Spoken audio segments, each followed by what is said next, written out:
하나님의 말씀은 디도서 1장 5절로 9절 말씀 5절부터 보겠습니다.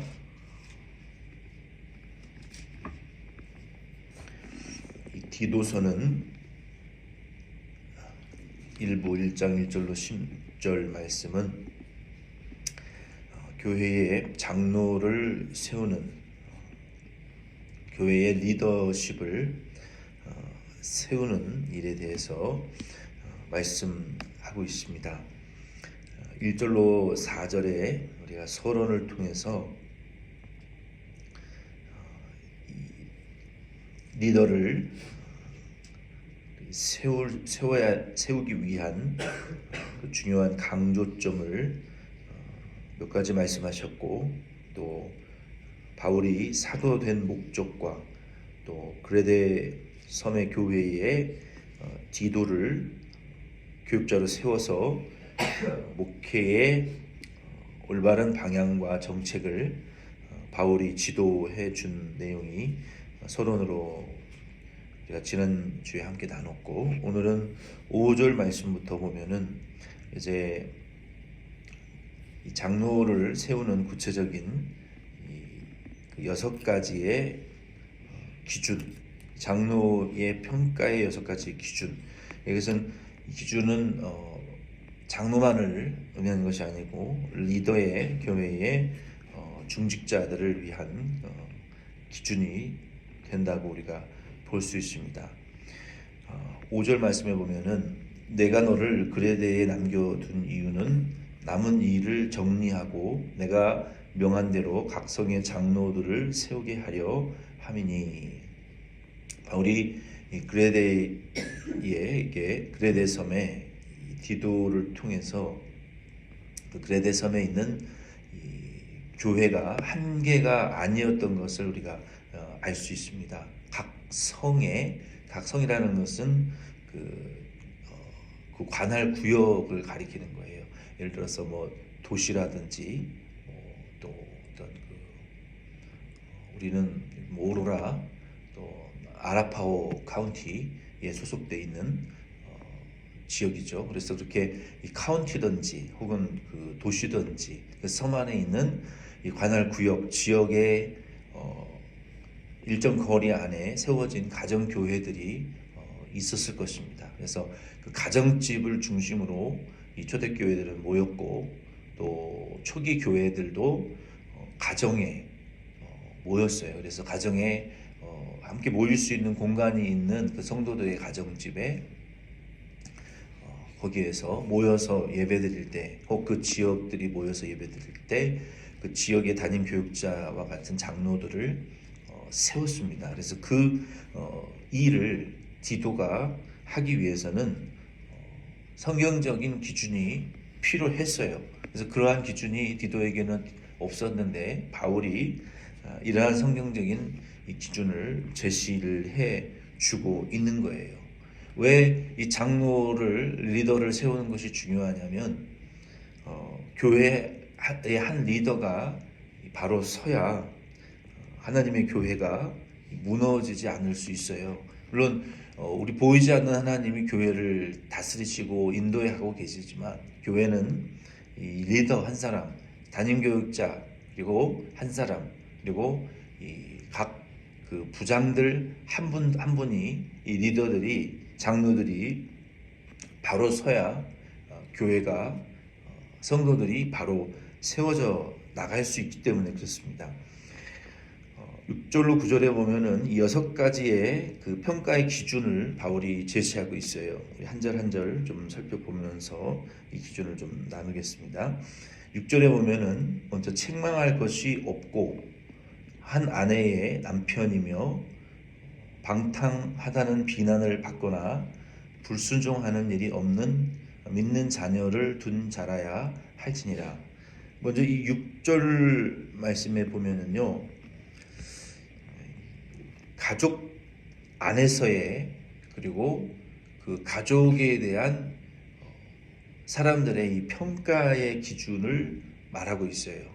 어떤 평가의 기준을, 가정의 평가를 기준을 말하고 있냐면은, 첫째는 이 이 장로가 뭐 부장이 리더가 남성이든 여성이든 가족 관계, 그러니까 부부의 그 기본적인 관계에 있어서 부부 관계에 있어서 도덕적인 비난을 받아서는 안 된다는 것이죠.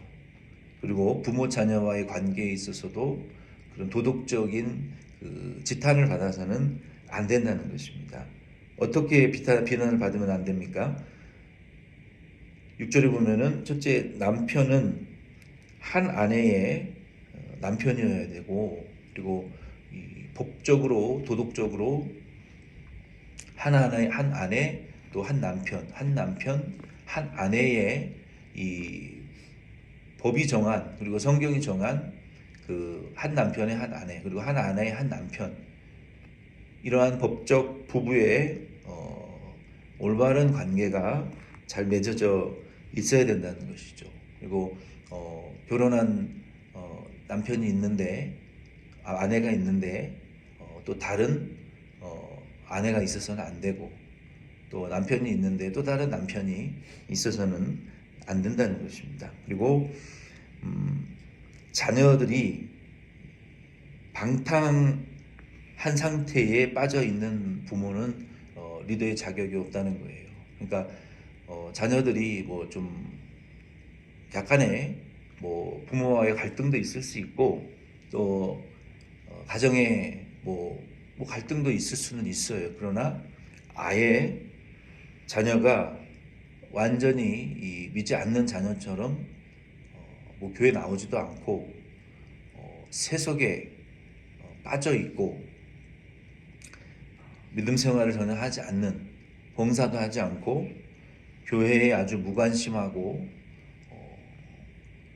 이런 이 세상에 아주 깊이 빠져 있는, 여러 가지 타락과 방탕에 빠져 있는 그런 자녀가 있는 부모는 이 장로와 리더로서의 자격에 합당치 않다라는 것이죠. 그리고 방탕하거나 불순종한다라는 비난을 받지 않아야 된다는 것입니다. 이와 같은 비교적 웬만한 이 가정 관계가 유지가 되어지고, 그리고 부모에게 순종하고 또 믿음 안에서 살아가는 그러한 이 가정의 부모로서 자격을 갖추어야 리더의 자격이 있다는 것이죠. 이 가정에 대한 이런 평가 기준이 제시되었고, 두 번째 기준은 7절에 보면은요, 사람의 성향에 대해서 말씀하셨어요. 바울이 성향.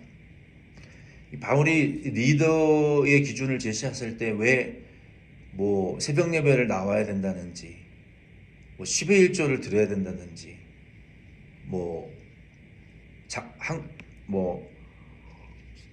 한국 교회는 장로가 되려면 1,000만 원에서 3,000만 원의 헌금을 장로 장립식 앞두고 드려야 장로의 자격이 됩니다. 뭐 그런 장로가 되기 위한 교회에 헌신을 해야 된다든지, 왜 이런 기준들을 제시하지 않고 지금 가정에 대해서 바울이 지금 이 기준을 제시하고 있어요. 왜 그렇겠습니까?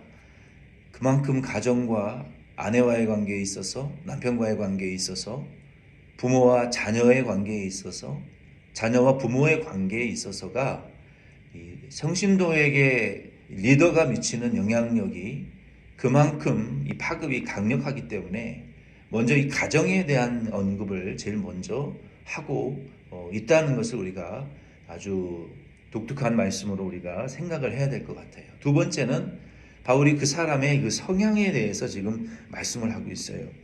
성향에 보면은 감독은 하나님의 청지기로서 이 책망할 것이 없고 제 고집대로 하지 아니하며 급히 분내지 아니하며 술을 즐기지 아니하며 구타하지 아니하며 더러운 이득을 탐하지 아니하며. 여기 7절에 보면은 여기에 하나 둘 셋 네 가지의 그 기준을 제시하셨어요.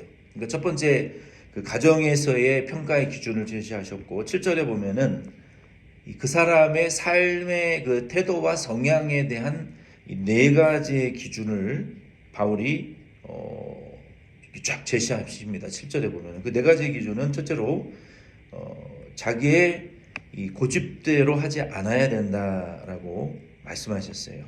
그러니까 장로의 가장 그 가정에서의 평가의 기준을 넘어서 바울이 지금 지적하고 제시하고 있는 그 기준이라는 것이 무엇이냐면, 우리가 주님의 일을 한다.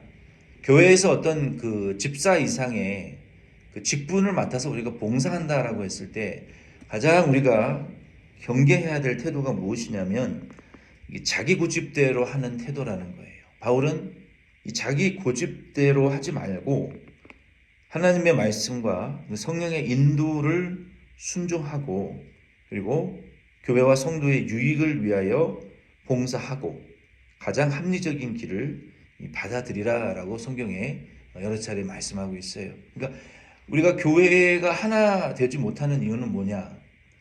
교회가 갈등이 많고 분쟁이 많은 이유는 무엇이냐? 자기 고집대로 하기 때문에 그래요. 누가?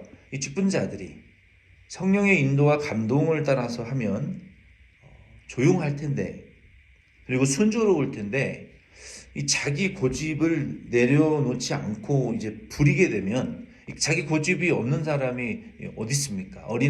갓 태어난 어린 아이들도 자기 고집대로 살잖아요. 근데 교회를 위해서 자기 고집대로 한다. 굉장히 골치 아픈 것이죠. 그래서 자기 고집을 우리 리더들은 내려놓는 훈련을 먼저 받으셔야 돼요. 성령과 주의 뜻을 죽이 되든 밥이 되든 이 순종하는, 묵묵히 순종하는 것이 가장 리더의 첫 번째 자격이라는 것을 우리는 배워야 됩니다. 두 번째는 교회에 이게 유익이 될 때 우리는 순종해야 돼요. 그리고 이게 가장 합리적일 때 순종하고 자기 고집을 우리가 버리는 훈련을 해야 됩니다. 그리고 세 번째는 그 인성에 있어서, 그러니까 어떤 사람의 그 성향이 있어요. 타고난 성향에 있어서는 제일 우리가 조심해야 될 것이 무엇이냐? 자기 고집대로 하지 않아야 된다는 거예요, 리더들은. 그리고 그 사람의 그 인격에 있어서는 이 급히 분을 내지 말라. 바울이 아예 분내지 말라라고 했으면 더 힘들어졌겠지만, 우리가 분을 내더라도 급히 이 분을 내지 말라라는 거예요. 분을 내더라도 한 세 번 정도 좀 절제해 보고, 세 번 정도, 우리가 한 7번 정도 절제해 보고, 그리고 분을 내더라도 그때 가서 분을 내라는 거예요. 바로 이 득달같이 분을 내는 거, 이거 주님의 교회와 리더로서의 우리가 가장 조심해야 될 부분이라는 것이죠. 분을 내어도 에베소 4장 26절에 보면은 죄는 짓지 말라 그랬어요. 그러니까 이 성을 내고 분을 내더라도 그 감정적인 상태에서 이제 마음으로 죄를 짓는 단계까지는 그 분을, 이 악독을 품지 말라는 거예요. 우리가 분을 내고 바로 마음으로 돌이키면 마음으로 뭐 살인을 한다든지 막 저주를 한다든지, 그리고 막 어떤 사람에게 정말 막 그 독을 품는 그런 우리가 이 단계에 더 나아가지는 말라는 것이죠. 그리고 잠언 16장 32절에 보면은 노하기를 이렇게 좀 다스려라, 더디하라라고 말씀하셨어요. 이것이 우리의 인성에 있어서 참 주님의 교회를 위해서 우리가 두 번째로 정말 경계해야 될 태도라는 것이죠. 자기 고집대로 하고 쉽게 분노하는 사람만큼 최악은 없어요, 교회에서. 어느 단체에서도 마찬가지예요. 자기 고집대로 하고 쉽게 분과 성을 내는 것은 이건 최악이라는 거예요. 주님의 교회에 있어서. 이러한 성향과 인격을 가진 성도는 리더로서의 자격이 아직 부족하다는 것이죠. 그리고 네 번째는 7절에 계속해서 이 폭력성을 지적하고 있어요. 이 술을 즐기는 사람은요, 반드시 구타와 폭력으로 연결되어지게 되어 있습니다. 이건 200% 확실한 사실이에요. 술을 즐기는 사람은 자기의 그 폭력성의 고리를, 우리 인간 안에 있는 그 폭력성의 그 죄성의 본성이 고삐가 확 풀려버리는 그 스모킹건이 술이거든요. 술은 반드시 폭력성으로 연결되어지게 되어 있습니다. 술을 즐겨하는 사람은 뭐 옆에 있는 사람을 구타한다든지 물건을 파괴한다든지 뭐 다른 사람에게 아주 과격한 뭐 운전을 한다든지 사람을 죽인다든지, 그리고 이 자기 안에 있는 이 폭력성을 자극시키는 것이 바로 이 술이라는 거예요. 그래서 이 장로, 특별히 리더들은요, 이 술을 드시면 안 됩니다. 술은 일시적인 육체의 쾌락을 추구하는 그 폭력성이 그 사람 안에 강하다라고 우리가 볼 수 있어요. 베드로전서 2장 23절. 목사님 집에서 저희 아내와 우리 남편과 그냥 한 잔 따라 놓고 우리가 마시는 건데, 뭐 물론 한 잔 술이 결국은 우리가 술에 잠기게 되는 그 단초이기 때문에 그것은 아무도 절제할 거라고 보장해 줄 수는 없어요. 그래서 술은 이 폭력성, 육체의 쾌락을 추구하는 그 단초이기 때문에 이 음주를 즐기는 분은 리더가 될 수 없어요. 그리고 주님께 결국 쓰임 받을 수가 없습니다. 다섯 번째는, 지금까지는 어떤 가정이나 인격과 어떤 사람의 성향, 이런 것들에 하지 말아야 될 것들의 기준을 제시하셨고, 그리고 이제 직업에 있어서 다섯 번째는 이 더러운 이득을, 즉 비리나 편법, 속임수와 거짓으로 이득을 취하지 말라라고 말씀하셨죠. 더러운 이득을 좋아하는 자들은 이 물질의 노예가 되기 쉽습니다.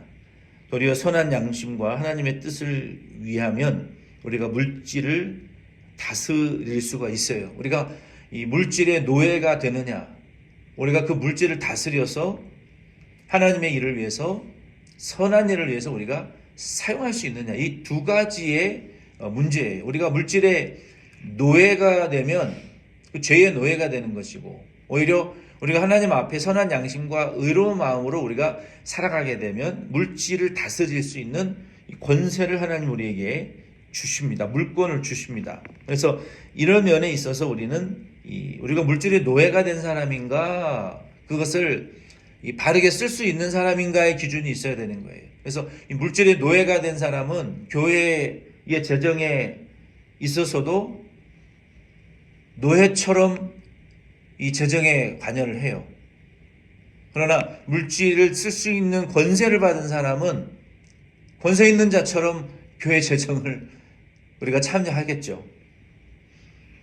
마지막, 사람들과의 관계성에 있어서 이 8절로 9절에 보면은 오직 나그네를 대접하며 선행을 좋아하며 신중하며 의로우며 거룩하며 절제하며 믿음 말씀의 가르침을 그대로 지켜야 하리니 이는 능히 바른 교훈으로 권면하고 거슬러 말하는 자들을 책망하게 하려 함이라. 여섯 번째, 이 장로의 자격은 첫째, 사람들과의 관계에 있어서 너그럽습니다. 디모데전서 3장 2절 말씀에 보면은 너그러워요. 너그럽다는 것은 뭡니까? 그 사람들을 먼저 포용할 수 있기 때문에 자기의 것으로 나그네와 같은 자들, 나그네는 뭐 홈리스를 말하는 것이 아니라 우리가 성경을 읽을 때 참 조심해야 되고 착각하지 말아야 될 것이 있는데요. 가난한 자, 누가 가난한 자입니까? 돈 없는 거지들, 가난한 자들이라고 할 수 있죠. 그러나 성경이 말하는 가난한 자는 천국에 대해서 가난을 느끼는 심령이 가난한 자들을 가리키는 거예요. 예수의 이름 때문에 재산과 집을 뺏기고